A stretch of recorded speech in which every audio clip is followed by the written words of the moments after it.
Great. Well, then we'll get started. We're just as a reminder, we're a new club. We want to get to know one another, and so the first Wednesday of the next couple of months, we are inviting ourselves to tell one another who we are and what's important to us. And it can be about interests. It could be anything. And we've done this once before, and I found it so gratifying. And so I'm really, really looking forward to today. We have three speakers today: Kathy Smith, Kirk Anderson, and Karen Osbog.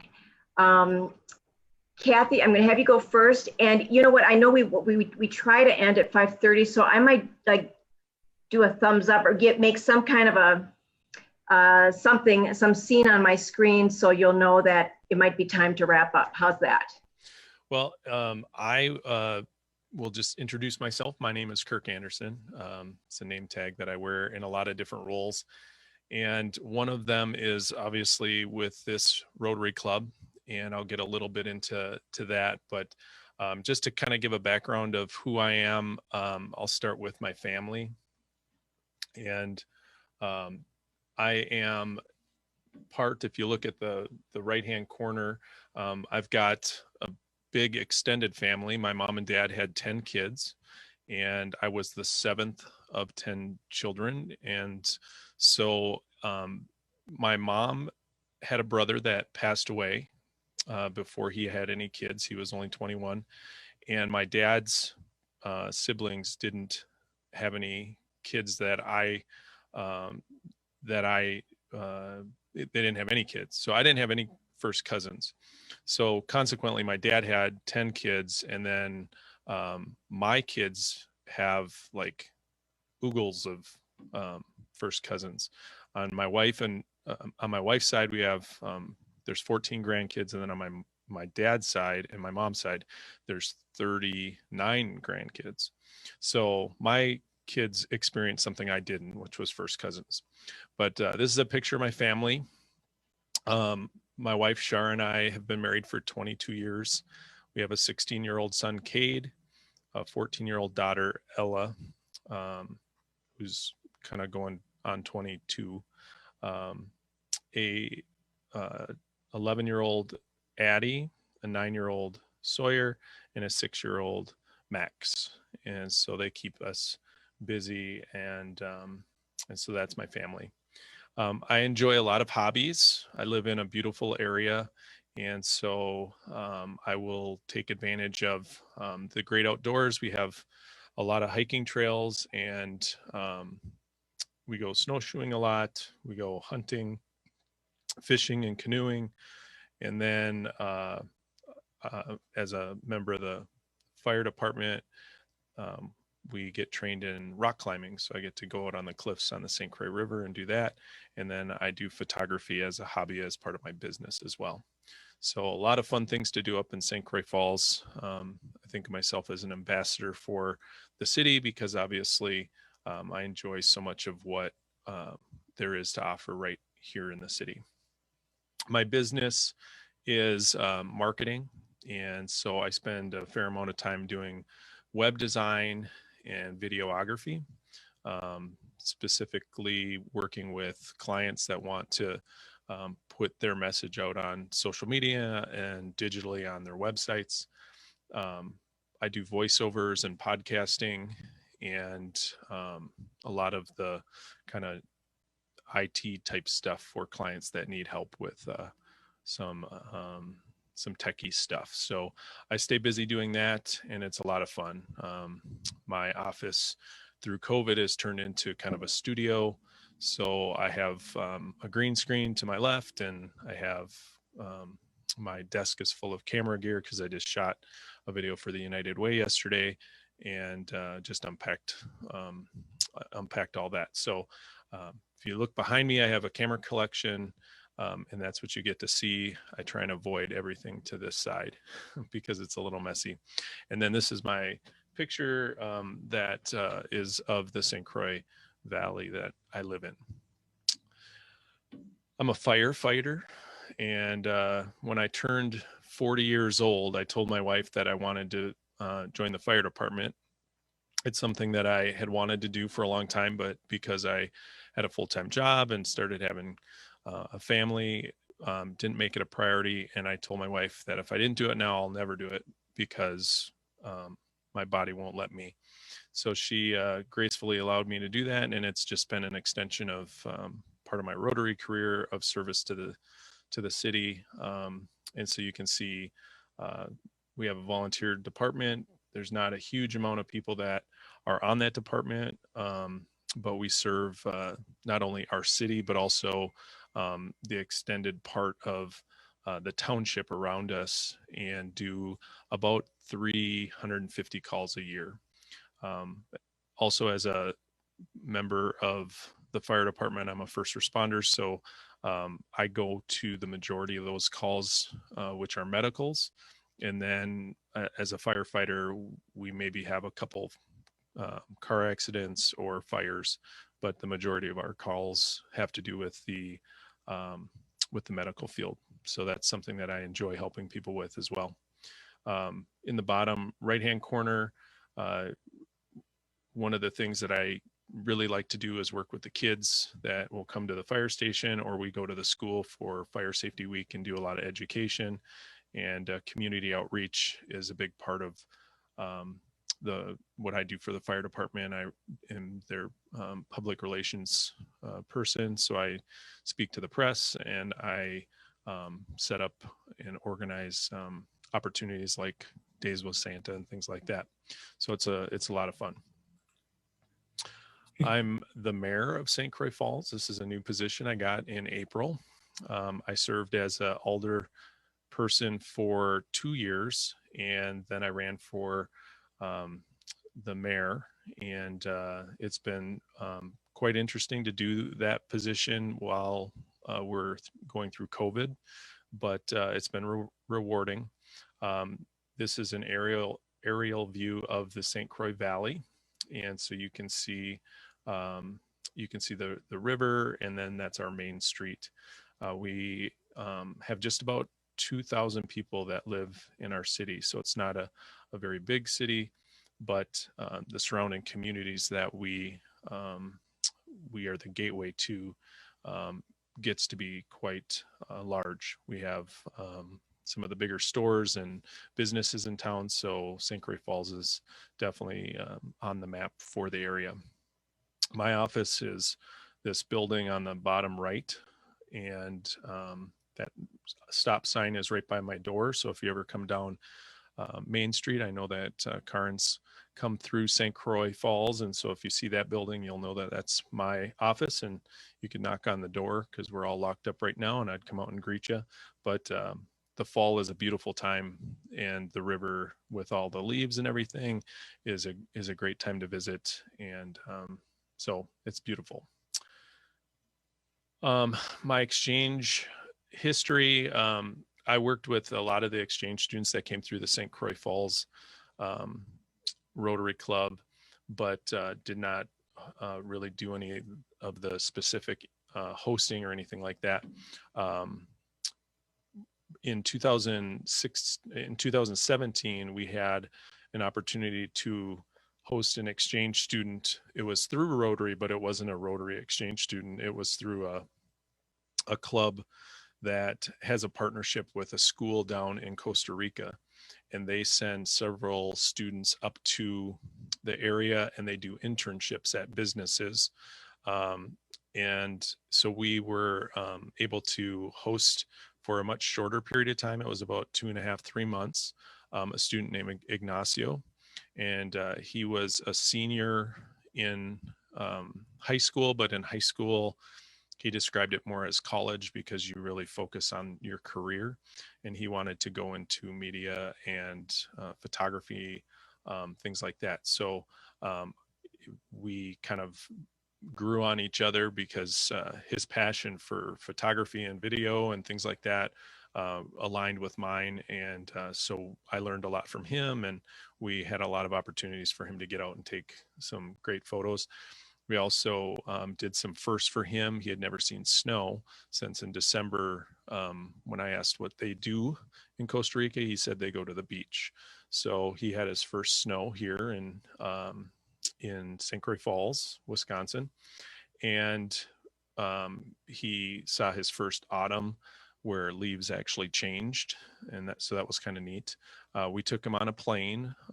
We had a local pilot who was gracious enough to take my daughter, myself, and Ignacio up in a plane. He did get sick up there because the pilot wanted to show him what zero gravity was like, and that didn't work out so well. But overall, that was a lot of fun. Just like the national bird for Minnesota is the loon, the national animal for Costa Rica, I guess, is like some form of a deer. And so we took him hunting, or attempted to take him hunting. He didn't really hunt, but he did get his first taste of venison, which was very interesting. And he said it was good. And he also had his first taste of pumpkin pie, and that was a little strange, but pretty good too. So it was a lot of fun. Very short, perfect fit for our large family. He really took to our kids. Our kids really took to him. And when he left, it was probably he was probably just wanting some space. So that was a real highlight for us. In Rotary Club, you might recognize someone in this photo.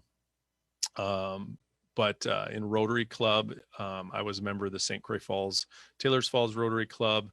And some of the things that I was able to do while I was there was start Rotary Club Radio, which is a podcast. As part of that, I was able to do some cultural outreach, interviewing people from all over the world, and including bringing some folks from Russia to our club to do the interview live, back before live was easy. And some of their families watched live on their end in Russia, and we had a translator that translated for us. So that was kind of a neat thing.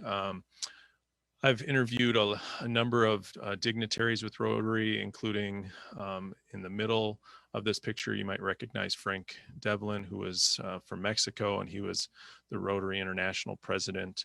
And at one of our conferences, he sat down with me and we did an interview. I received a Paul Harris Fellow from my club for some of the volunteer work that I had done in the city. And then of course our club is pretty well known for the Halloween party.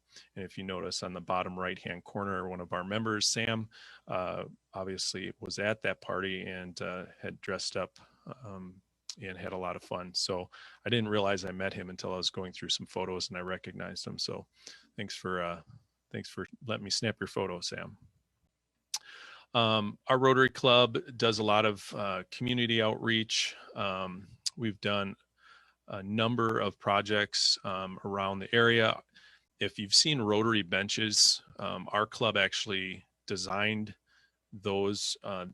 One of our members had a fixturing business, and they created those Rotary benches, and then Rotary bought the patent and kind of took it over and sold them more nationally. But originally we did quite a bit of sales on that and raised a lot of money for our club. We do a lot of different projects, build birdhouses. Here we're building little free libraries that we put around the area, and installed bike racks around the city, rake leaves for disabled people. And then our club raised a number of thousands of dollars so that we could purchase shelter boxes and give that to Greg, who was the shelter box person at that time. And so that was kind of a neat highlight.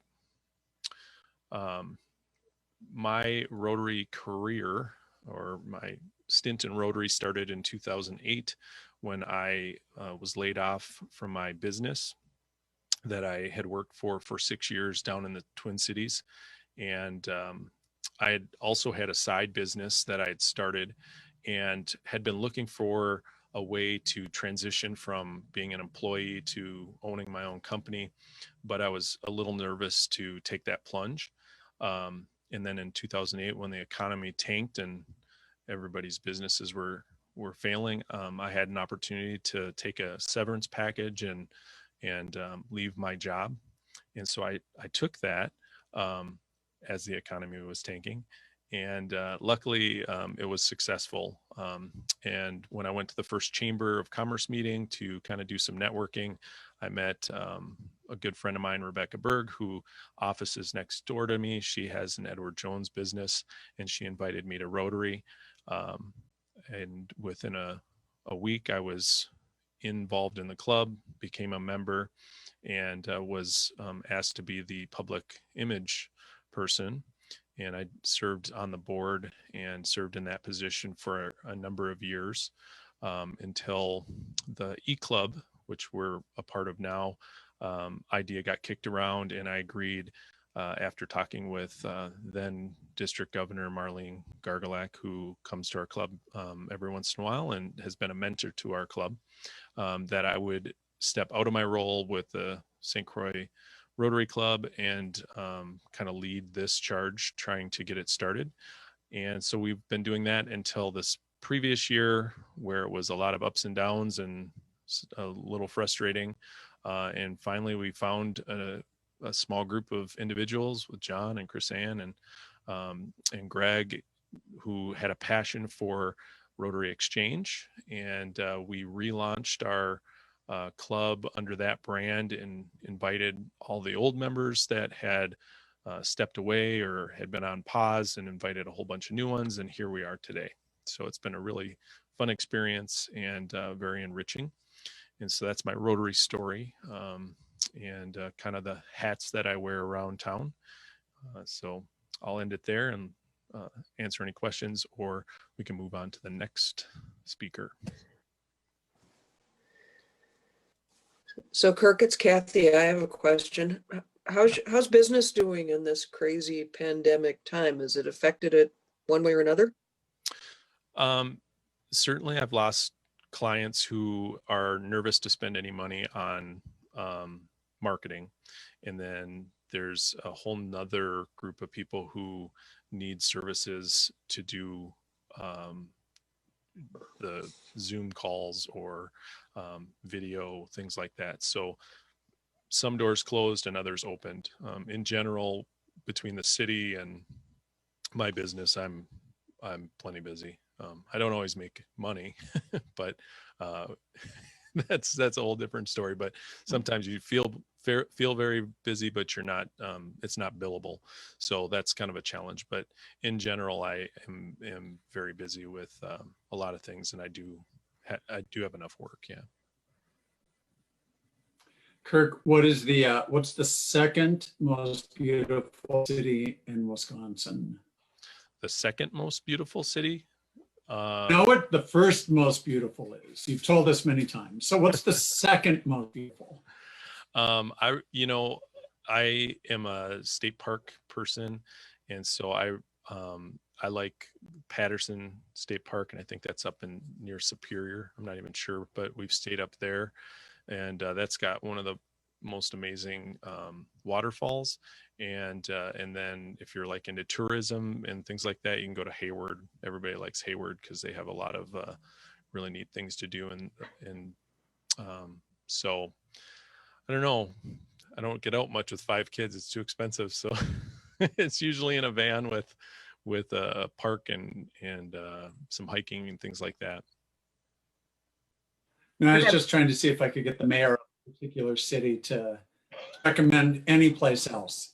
Oh, sure. Yeah. I mean, we're not the only place, but we do have the first state park in Wisconsin, interstate park, and a national park with the scenic riverway. And so we have one of the only Midwestern through hike trails with Ice Age Trail that starts in St. Croix Falls and goes over, I think, 1,200 miles through Wisconsin. So a lot of things to do. I've ridden some of that trail, and my dream in retirement is to have somebody drop me on the east end of it and ride back to St. Croix Falls. Ooh. Yeah. That's cool. Yeah. Kirk, I'm always amazed because I know that you're a busy guy. And I'm always like, oh, I hope he can be at our meeting because you kind of always have to be at every meeting. So thanks for keeping us on your radar. Yeah, I have to hit record for you, but I enjoy the meetings. It's so true.